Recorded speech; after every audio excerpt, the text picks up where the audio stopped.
আসসালামু আলাইকুম প্রিয় বিনিয়োগকারী ভাই বোনেরা, আশা করি সকলে ভালো আছেন।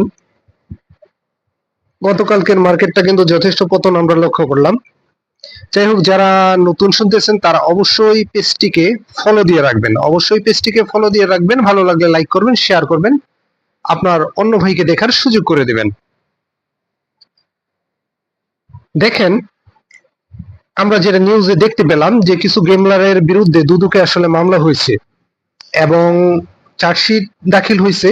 আর অতীত আমরা দেখতে পেয়েছি যেটা যারা গেমলিং এর সাথে জড়িত তাদের বিরুদ্ধে অ্যাকশন নিতে গেলেই বাজার পতন হয়। আসলে এটা কোনো ভালো সিমটম না।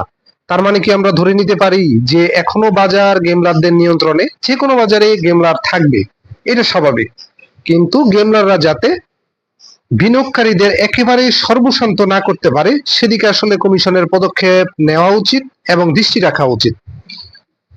এবং বরাবর আমরা যতবারই দেখেছি যে গেমলিং এর বিরুদ্ধে কোনো অ্যাকশন নিতে গেলেই মার্কেট পতন ঘটে। এতে করে বোঝা যায়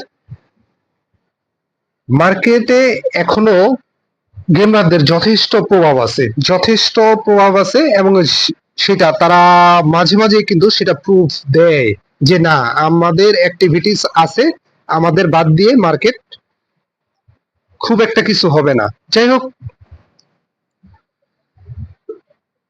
কমিশন পজিটিভ বাজার ভালো করার জন্য, দেখা যাক কি হয়। এখন যে স্টকটা নিয়ে কথা বলবো সেটা হচ্ছে একটা রাজনৈতিক ব্যাকগ্রাউন্ডের একটা শেয়ার, সেটা হচ্ছে মুন্নু এগ্রো। লাস্ট ওয়ার্কিং ডেতে ক্লোজিং প্রাইস হচ্ছে ৩৪৮ টাকা ৫০ পয়সা এবং ১ টাকা ১০ পয়সা নেগেটিভ হয়েছে।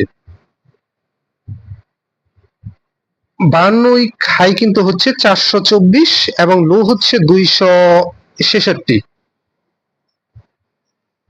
যাই হোক, বর্তমান যে অবস্থায় আছে স্টকটি, খুব একটা মুভমেন্ট নাই বললেই চলে।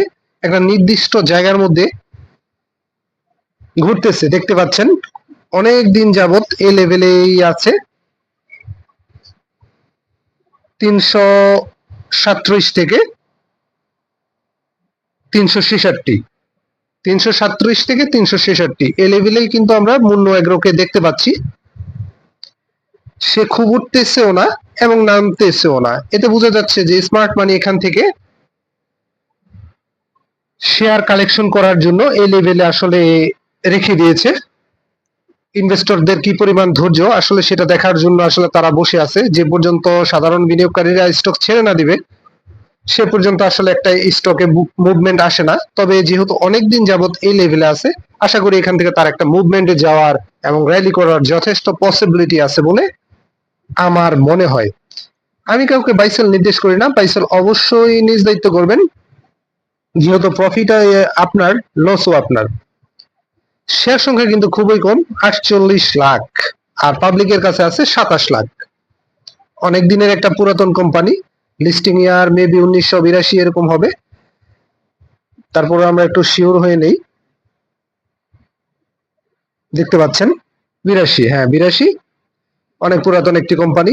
আর যেহেতু বর্তমান সরকারের সাথে একটা সম্পর্ক আছে,